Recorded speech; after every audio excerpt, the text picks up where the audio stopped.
எல்லாருக்கும் வணக்கம். ரொம்ப நாள் ஆச்சு நான் வீடியோ பக்கம் வந்து. ஸோ சாரி, ஒரு சின்ன சின்ன ஒர்க்குகள் இருந்தது. ஸோ அதனால தான் வர முடியல. இன்றைக்கி நம்ம சேனலில் வந்து ஒரு லாங் வீடியோ போடுறோம்.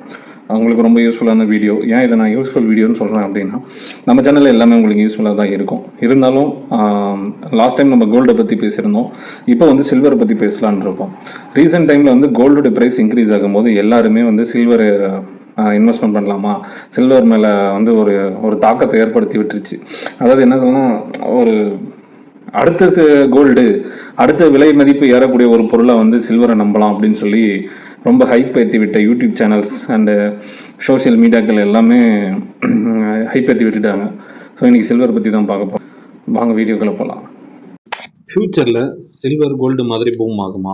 இப்போது இன்வெஸ்ட்மெண்ட் பண்ணால் கரெக்டான டைமா, இல்லை ரிஸ்க் ஜாஸ்தியா? இந்த வீடியோவில் சில்வரை பற்றி ஃபுல்லாக தெரிஞ்சுக்கலாம் வாங்க. சில்வருடைய ஆதிக்கம் என்ன, உலக நிகழ்வுகள் என்ன கூறுதுன்னு பார்ப்போம்.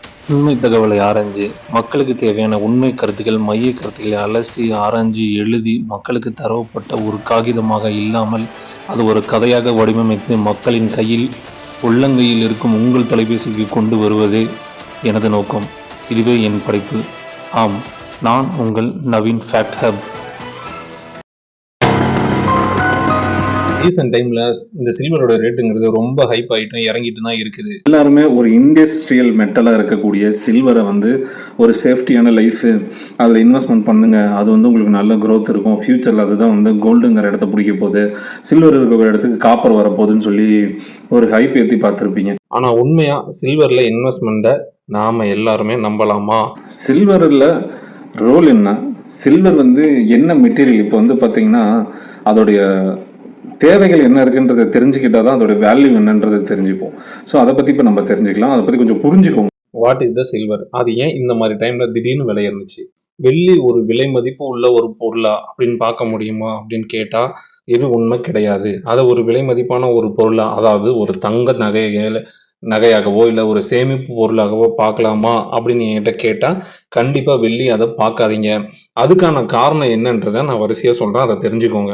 அதுதான் மிக முக்கியமான அடிப்படையே. இதை தெரிஞ்சால் மட்டும்தான் வெளியில் நீங்கள் இன்வெஸ்ட்மெண்ட் பண்ணலாமா வேண்டாமா, இது எந்த அளவுக்கு வளரும், இதோடைய வளர்ச்சி எந்த அளவுக்கு இருக்கும், இது யாரையெல்லாம் ஃப்யூச்சரில் வந்து ஒரு மெட்டீரியலாக இல்லாமல் ஒரு மெட்டலாகவும் இல்லாமல் ஒரு சேமிப்பு துறையில், அதாவது தங்கத்துக்கு நிகராக வெள்ளியை பேசக்கூடிய அளவுக்கு அதோடைய முக்கியமாக அதோடைய தேவைகள் இருக்கா இல்லையன்றதை தெரிஞ்சுக்கணும்.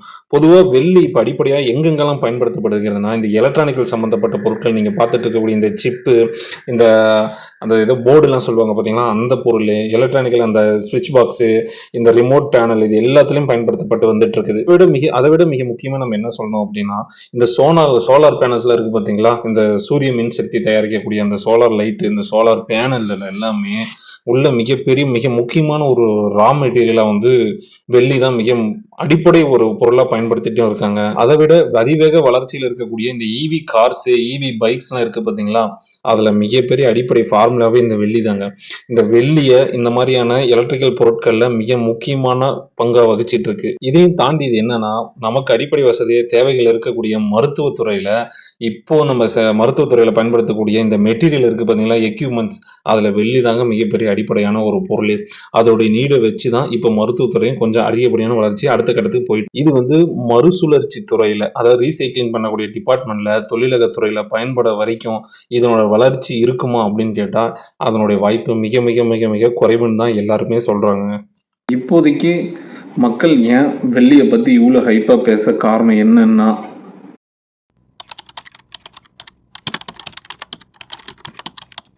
இந்தியாவில் ஏற்படக்கூடிய பணத்துடைய வீக்கம், ரூபாய் நோட்டுடைய வீழ்ச்சியும் தான். இதனால முதலீட்டாளர்கள்லாம் எதையாவது ஒன்று தேடி போவாங்க. ஏன்னா பணத்தில் இன்வெஸ்ட் பண்ணால் நாளைக்கு வீழ்ச்சி அடைஞ்சிச்சுன்னா என்ன பண்ணுறது அப்படின்ட்டு. ஸோ அவங்க எல்லாருமே ஒரு நம்பகத்தன்மையான ஒரு பொருள் மேலே நம்பிக்கை வைப்பாங்க. அது என்னன்னா அந்த தங்கமும் வெள்ளியும் தாங்க. தங்கம் ஆல்ரெடி உங்களுக்கு எல்லாமே தெரிஞ்சதுதான். அதோட விலையில் வந்து பார்த்தீங்கன்னா மிக உச்சத்தை தொட ஆரம்பிச்சு. இதனால வெள்ளியும் தங்கம் மாதிரி உச்சத்தை தொடுமான்னு நினைக்கிறது தான் மிகப்பெரிய தவறு. வெள்ளி வரலாறு அதிகபட்சமாக நம்ம பழைய காலத்தை வரலாறு படி பார்த்தீங்கன்னா, வெள்ளியோட விலையேற்றங்கிறது வந்து பார்த்தீங்கன்னா தங்கத்தை விட மிக அதிகப்படியான விலைக்கு ஏறியும் அதாவது தங்கத்தோட கம்பேர் பண்ணும்போது இத்தனை பர்சன்டேஜ் லெவலில் நான் சொல்கிறேன்.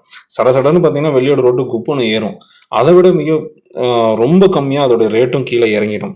அதுக்கான காரணம் என்ன அப்படின்னு நம்ம தெரிஞ்சுக்கணும். அப்படி இந்தியாவுடைய அந்த மதிப்பு, ரூபாய் நோட்டுடைய மதிப்பு இருக்குது பார்த்தீங்களா, அதை டாலரோட ஒப்பிடும்போது திடீர்னு இறங்குது, திடீர்னு ஏறுது. இதுதாங்க காரணமே. சரிப்பா, இது எல்லாத்தையும் தாண்டி வெள்ளியில முதலீடு நான் செய்கிறேன், அதனால் ஏற்படக்கூடிய நன்மைகள் என்னன்னு நம்ம பார்த்தோம்னா, தங்கத்தை விட இதோட ரேட்டு ரொம்ப கம்பேர் பண்ணும்போது ரொம்ப ரேட்டு கம்மியாக தாங்க கிடைக்கும். அதே மாதிரி எல்லா இடத்துலையுமே உங்களால் ஒரு குறைந்த தொகையில் அதை வாங்க முடியும். ப்ளஸ் இது தொழிற்சாலைகள் துறையில், அதாவது பயன்படுத்தக்கூடிய எலக்ட்ரானிக்கலோ சோலாரோ வளர்ந்துருக்கக்கூடிய தொழிற்சாலை துறைகளில் இதனுடைய பயன்பாடு அதிக அளவுக்கு இருக்கிறதுனால அதனுடைய டிமாண்ட் பார்த்திங்கன்னா அதோடைய நீடு இருந்துக்கிட்டே தான் இருக்குது. ஸோ இந்த மெட்டீரியல் அடித்து என்றைக்காவது ஒரு மெட்டீரியல் வர வரைக்கும் வெள்ளிக்கும் அந்த துறையில் டிமாண்ட் இருக்கும். அதையும் தாண்டி மிக முக்கியமாக என்ன சொல்லணும் அப்படின்னா, பணவீக்கத்தின் காரணமாகவும் விலையேறும். வெள்ளியை நீங்கள் லாங் டேர்ம் இன்வெஸ்ட்மெண்ட், அதாவது நான் பார்த்தீங்கன்னா 2011 வெள்ளியோட ஒரு கிராம் ரேட் பார்த்தீங்கன்னா 46 ரூபாய். இன்றைக்கி பார்த்தீங்கன்னா ஒரு 300 ரூபாய்க்கு பக்கமாக வந்துருச்சுன்னு வச்சுக்கலாம். இந்த மாதிரி வெள்ளி லாங் டேர்ம் இன்வெஸ்ட்மெண்ட்டுக்கு பார்த்தீங்கன்னா ஓகே. தங்கம் மாதிரி நான் உடனே போட்டோம் நெக்ஸ்ட் இயர் எனக்கு நல்ல வேல்யூ இருக்கணும்னு நீங்கள் வெள்ளியை கோல்டோட கம்பேர் பண்ணாதீங்க. நீங்கள் கோல்டோட கம்பேர் பண்ணுற அளவுக்கு வெள்ளியோட க்ரோத் இன்னும் அதிகமாக ஆகலை. ஸ்மால் பிகினர்ஸுக்கு, அதான் நான் இப்போ தான் இந்த மாதிரியான இந்த மாதிரி ஒரு பொருட்கள் இன்வெஸ்ட் பண்ண போகிறேன், அதில் என்கிட்ட ஒரு பெரிய மார்ஜின்லாம் கிடையாது, என் சக்திக்கு என்னால் இவ்வளோ தான் வாரம் போட முடியும்னா அந்த மாதிரியான நபர்களுக்கு பார்த்திங்கன்னா வெள்ளி ஓகே.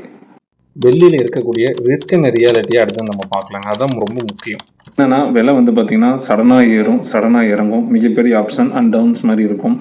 தங்கம் மாதிரி ஸ்டாண்டர்டான ஒரு ரேட்டில் கிடைக்காது. ப்ளஸ் தொழிற்சாலையோட பயன்பாட்டில் சில்வர் எப்பயுமே இருக்கிறதுனால அது தொழிற்சாலைகளோட நீடில் இருக்கக்கூடிய ஒரு மெட்டீரியல் தான்.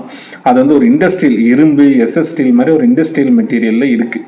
அந்த லிஸ்ட்டு வகையில் தான் இது இருக்குது. இது ஒரு தனிப்படுத்தப்பட்ட ஒரு மிகவும் எல்லாருக்கும் கிடைக்காத ஒரு அரிய பொக்கிஷமாக மாறக்கூடிய தன்மைக்கு இன்னும் இந்த உலோகம் வரல.